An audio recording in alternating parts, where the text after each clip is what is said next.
นี่ก็เป็นการสืบตัวเป็นที่เรียบร้อยขออนุญาตถ่ายได้ไหมครับนี่เพิ่นก็สืบตัวเป็นที่เรียบร้อยแล้วนั่งรถไฟครั้งแรกนะครับวันๆคนมาเยอะไหมครับเสาร์อาทิตย์คนเยอะค่ะลูกค้าเรื่อยๆในสีสันเป็นตอนขอบค่ะคุณครับนี่บริการใจดีมากครับผมนี่เนาะครับนี่คือภาพบรรยากาศอยู่ข้างในคือรถไฟจิ๋วเพิ่นว่าเนาะว่าสมัยก็เพิ่งได้เห็นเป็นครั้งแรกเนาะพี่น้องป๊าดโตงามขนาดนี้เลยบ่พี่น้องเอ้ยนี่โอ้โหรถไฟจิ๋วพี่น้องป๊าดโตโอ้โหไปอีกแล้วพี่น้องเอ้ยผมอืมพี่น้องก่อนรถจะออกต้องมีติ้งติ้งอันนี้เนาะพี่น้องไปถ้าเบิ่งถ้าชมนำกันเลยเนาะพี่น้องไปแล้วพี่น้องโอ้ไปแล้วนี่นี่กำลังเลื่อนออกจากชานไปแล้วพี่น้องนี่เนาะพี่น้องเนาะครั้งแรกที่ขึ้นรถไฟจิ๋วเด้อพี่น้องครั้งแรกที่ขึ้นรถไฟจิ๋วเนาะว้าวมาแล้วมาแล้วโอ้โหนี่คือภาพบรรยากาศตอนที่ว่าเพิ่นมาเล่นมาเที่ยวเนาะพี่น้องเนาะนี่บรรยากาศโอ้สวยงามเลยพี่น้องเอ้ยว้าวน้ำพุใช่ปะใช่ไหมน้ำพุใช่ไหมแต่ว่าทำไมมันมีขวดน้ำรอบไว้อ่ะอ๋อเขาใส่เป็นเครื่องปั่นเขาบอกว่าน่าจะเดินอ่ะใช่เป็นโดรนบินอยู่ข้างบนเนาะเขาบินอยู่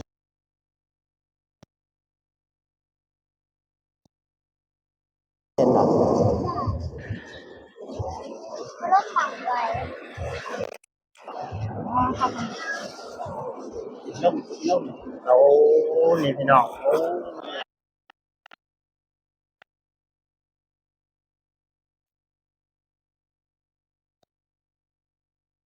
ต้องดูดินทุกนาว้าวเล่อันนี้หนุ่มอะไรอ่ะลุมน้องพี่น้องนี่เพิ่นก็จะพาวนเด็กประมาณรอบนะพี่น้องพี่น้องวิวสวยงามมากเลยครับครั้งแรกของบ่าวสมัยเนาะพี่น้องเนาะที่ได้มานั่งรถไฟจิ๋วนั่งดีๆนั่งดีๆนี่ฮะใช่ไงร้อนตูดไงหายไม่เอาผมมานั่งไงไม่ร้อนตูดอ่ะนี่เนาะพี่น้องภาพบรรยากาศตอนที่เฮานั่งรถไฟจิ๋วเนาะพี่น้องนี่พี่น้องเอ้ยพี่น้องไอ้อยากลองเดินมาตรงนี้นี่พี่น้อง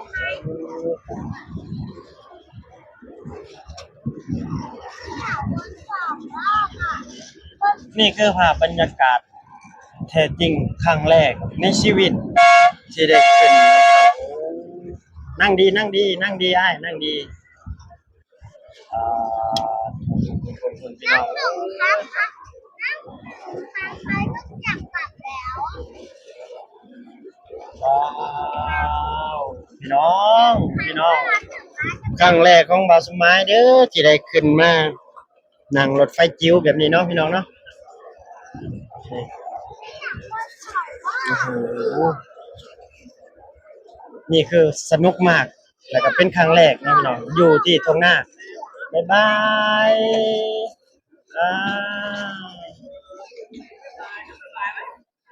บ๊ายบายโอ้โหนี่เนาะพี่น้องเนาะจะมีรอบที่สองเนาะพี่น้องเนาะโอ้โหต่อแล้วอ่ะ อย่านั่งดีๆนั่งดีนั่งดีไอ้นั่งดีโอ้นี่เนาะคนกลับมาเมืองหลายนะพี่น้องนะโอ้สวัสดีครับ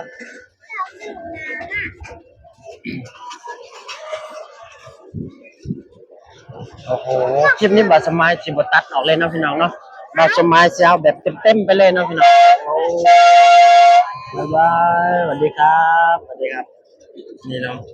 นี่คือเพิ่นก็มานั่งถ่ายรูปถ่ายหยังเนาะพี่น้องจะวนอีกรอบหนึงเนาะพี่น้องเนาะนั่งดีนั่งดีนั่งดีนั่งดีนั่งดีนั่งดีอย่าเดี๋ยวล่วงเดี๋ยวล่วง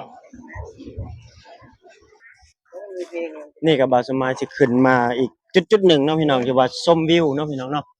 ที่ว่าวิวสวยขนาดพี่น้องเลยนี่นี่คืออยู่สูงเลยเนาะพี่น้องเนาะนี่แต่บาสมาจะพาขึ้นมาเบิ่งสูงๆพี่น้องว่าสิวิวสวยสำเร็จเนาะพี่น้องเนาะ60 บาทคุ้มมากพี่น้องนี่คือภาพอยู่ข้างบนเนาะพี่น้องเนาะภาพอยู่ข้างบนบรรยากาศก็สิประมาณนี้เนาะพี่น้องป๊าดครั้งแรกของหนุ่มลาวที่ได้ขึ้นมาแบบนี้ และขึ้นมาสัมผัสอยู่บนสูงๆอยู่พี่น้องเนาะโอ้พี่น้องเอ้ยพี่น้องถือว่าอยู่ข้างในนี่ก็จะเป็นแบบว่าจะมีห้องแอร์ห้องหยังให้ลูกค้านั่งรับประทานอาหารเนาะพี่น้องเนาะโอ้นี่บ่สมัยได้ภูมิใจที่ได้มาอยู่ประเทศไทยที่ได้มาเห็นประเทศไทยแบบว่าหลายๆสิ่งหลายๆอย่างเนาะแค่นี้เห็นบ่พี่น้องคนไทยเพิ่นฉลาดดึงดูดเอานักท่องเที่ยวมาเที่ยวอยู่ที่ทุ่งนาเป็นแค่ทุ่งนาแต่ว่าพาคนมาเที่ยวมายังได้เบิดเนาะพี่น้องเนาะเพิ่นพาคนมาเที่ยวโอ้จะมีหุ่นไลกาพร้อมเนาะพี่น้องเนาะโอ้นี่คือภาพบรรยากาศสวยๆเลยพี่น้อง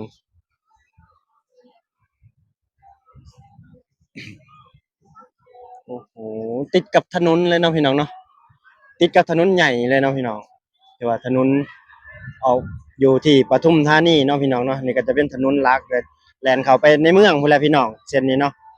ลางแล่นเข้าไปพุ่นแหละรังสิตพุ่นแหละเนาะพี่น้องเนาะฟิวเจอร์รังสิตพุ่นน่ะเนาะพี่น้องเนาะออกมานี่โอ้โหแหม่เอ้ยมีแต่บ่อนดีๆงามๆสนุกหลายเนาะพี่น้องเนาะที่ได้มาเที่ยวมื้อนี้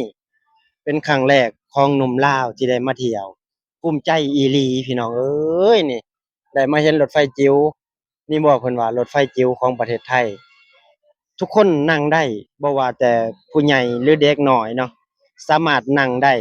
นั่งชมบรรยากาศสวยๆงามๆยามมื้อแลงอาจจะเป็นวิวดีกว่านี้สวยกว่านี้เนาะพี่น้องเนาะคนพี่น้องเพิ่นก็ยังมาใช้บริการนั่งชมวิวไปตลอดเนาะพี่น้องเนาะคลิปนี้เนาะฝากพี่น้องกดไลค์กดแชร์กดติดตามให้บ่าวสมานเนี่ยเด้อครับเพื่อเป็นกำลังใจเนาะพี่น้องเนาะได้เฮ็ดคลิปต่อๆไปเนาะพี่น้อง บ่ว่าพี่น้องอยู่ฝั่งไทยฝั่งลาวอยู่ไสก็แล้วแต่เนาะขอบมุกขอบคุณหลายๆที่เข้ามาติดตามรับชมคลิปของบ่าวสมายเนาะคลิปนี้บ่าวสมายจะได้จบคลิปไปเพียงส่ำนี้เนาะพี่น้องขอกล่าวคำว่าสบายดีและสวัสดีครับผม